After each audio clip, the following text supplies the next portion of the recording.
Hi, y'all. I hope you guys are having an incredible weekend. I'm actually very jealous that I can't be there to learn from your awesome leaders. But I hope you guys are just absorbing and learning from some of the best in our company. They have asked me to come and share with you guys today, and I'm so grateful and just really honored. And I just hope that this message is perceived the way it's intended. So here we go. For those of y'all that don't know me, my name is Chandler Sanderson.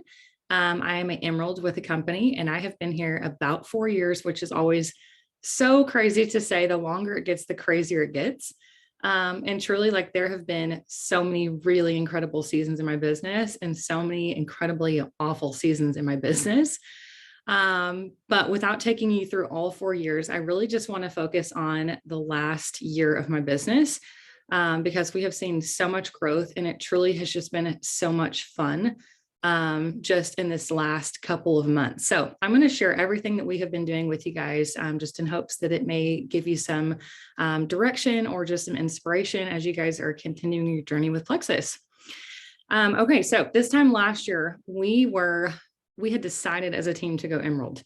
We had been maintaining about 1,100 points every single month for an entire year. And I had just lost vision. I had lost belief that I could go Emerald. I had put Emerald on such a pedestal that I think I was terrified to really commit to it because I didn't know what all would happen after I went Emerald. And so I was terrified. I was just literally frozen in my shoes. But after convention last summer, I knew that something drastic needed to take place on our team in order just to create some energy, create some momentum, and just to get my team refired up, because truly we were at such a point of stagnation. And if y'all have ever been hiking or camping or anything out in the wilderness, you know that stagnant waters are kind of gross. They attract lots of gross bugs. They attract mice, they attract snakes, they get moldy and they're smelly. And truly, that's the way I felt like my business was at that season in my life. We were just really stuck. And I honestly just wasn't sure what needed to take place or where we were going with the business. So after convention, we all huddled in a little powwow and made a decision to go Emerald. I knew that my team needed it more than anything. And so we did it. Actually, that next month, we went way past Emerald, but I knew that we did not have the team to organically sustain those points. So lo and behold, every month after going Emerald, we declined and declined and declined in points. But truly, that was a hard season in my life. Personally, I was going through something and my head just was not in my business at the time. And so I think I was at peace with it. But come January, about 8 months ago, I had a fresh vision, I think, for just the new year coming up. I was a couple of months pregnant at the time. And ironically enough, Christina Williams came to our team call and did an incredible talk on basically the same thing I'm sharing with you guys. She shared how she was stuck at Senior Ruby for a very long period, and she felt like she was doing everything right, but something was just not working. Something was not yielding the growth that she thought she should be seeing on her team. And what she learned was that was personal development. And if you're anything like me, reading has never been my favorite. I've read a couple of books here and there through my Plexus journey, but I've never really committed to personal growth on a daily basis. And so that message was very convicting for me. I sat and I reflected and I thought, okay, I guess I need to start reading a book. So I made the decision to commit to a period in my business. I knew that I had about 6 months before my baby got here.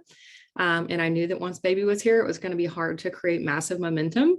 So I committed to a season, and that season was about 5 months. It was the 1st of January through the end of May. And that is my first tip I want to share with you guys.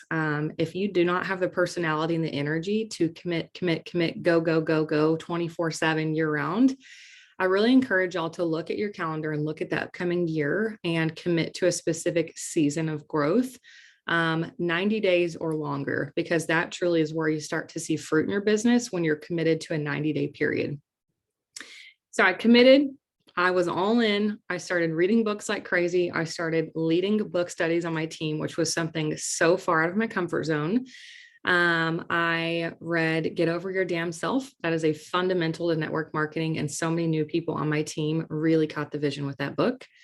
I personally read Secret Code to Success. I threw it in my AirPods and I listened to it every single day while I exercised.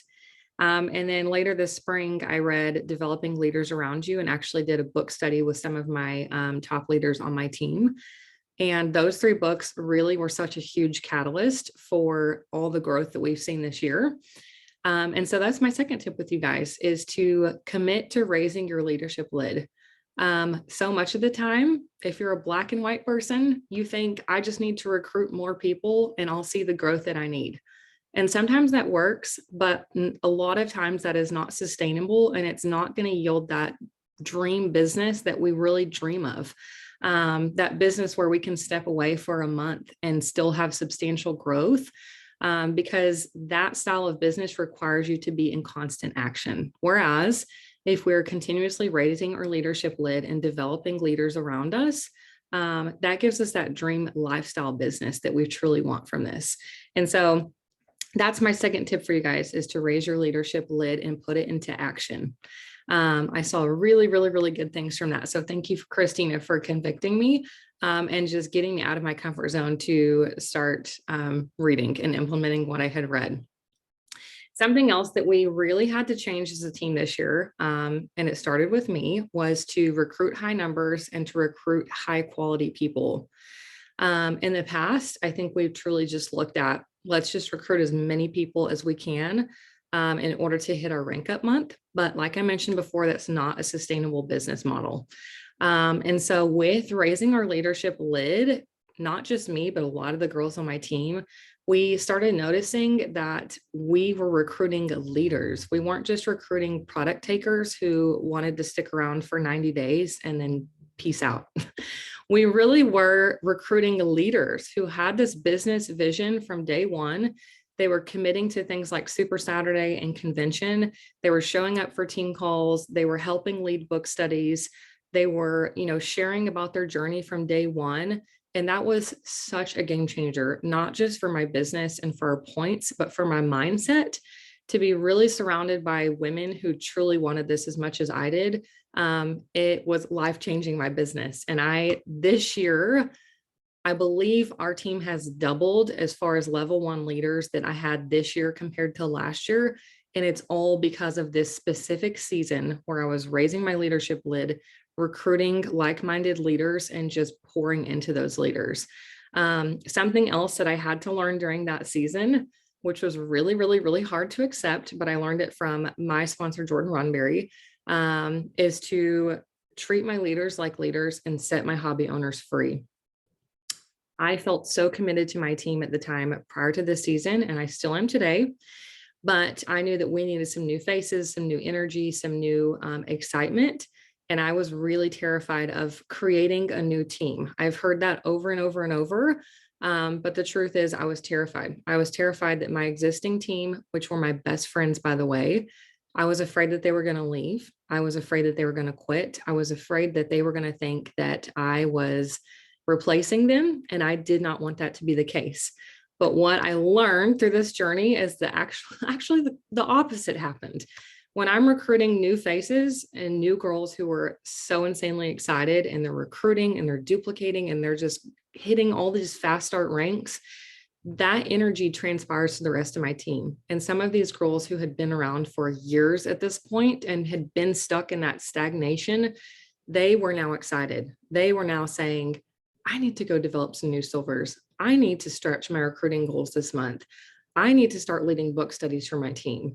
And so to see that duplicated outside of what I was doing, but having that influence by other girls who my team didn't even really know at the time, was really just so inspiring for everybody.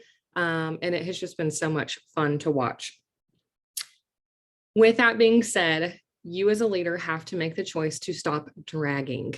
I drug for years leading up to this season of my business, and it was the most unfulfilling, energy draining period of my business. So make the decision today to stop dragging the people who don't want this and pour into the people who want it just as bad as you. And I promise you're going to feel so much more fulfilled and so much more energized and just so much more life-bearing when you're surrounding yourself and pouring your time into those people who really, really, really want this. Okay, the last point I have for you guys is to make everything duplicatable. We hear this term over and over and over and over in this business. And it seems so easy, but a lot of times we're overcomplicating things. We're sharing way too much verbiage when we're in new conversations. We're tagging on a ridiculous amount of information on our team pages when people get started. And really, there's just not a process. And so I encourage you guys to really look at your business model and say, okay, what is this person from a brand new perspective? Somebody comes to me and talks to me about the products. What is their experience like? And how can I maximize that to make it efficient, but also duplicatable? And so really start to analyze what that could look like. For us, we really had to get gritty with our conversation flow. We actually created a chart on our team because so many people were missing that initial step of just how to converse with new people about the products and how to get them to say yes, because that is the most important step in getting people bought into this business, the products, and potentially the business. We have to get them to say yes to this opportunity. And so something as simple as like developing a conversation flow chart was really, really, really important for us. That way, when somebody was like, okay, I'm stuck, I'm not sure what to say next, I could say, where are you in the conversation? And so that was just really helpful for us. So I encourage y'all to maybe look at something like that and start implementing that for your team, just so that your levels ones can pass that down to level 2, can pass that down to level 3, can pass that down to level 4. And that, like I mentioned, is the dream business when everybody on your team knows how to have a conversation with new prospects. It truly is a game changer. Other things to look at to make this opportunity duplicatable: are we telling about the products or are we sharing videos that can be easily duplicated? It's so easy to word vomit on people. And for your new girls that are wanting to share, they feel paralyzed when they don't have all the information. And so helping them access things like resource pages, maybe you guys have a Facebook page that you can do an ad tag message system, or utilizing our awesome corporately produced videos, like the triplex video is something we use every single conversation. This may sound simple, but truly, really focus in on the systems and make sure it's a streamlined process, and go help your brand new people understand the process so that they can duplicate this with their own teams. I believe that is all that I had to share with you guys, and we actually are running out to a family funeral this morning. But thank you so much for letting me share. I'm praying that everything that I shared was received well, and that it's just positively influencing your businesses. And I'm just really, really, really insanely grateful to have this opportunity with you guys. So thank you. I hope you'll have a wonderful weekend, and I will see some of y'all in Hawaii.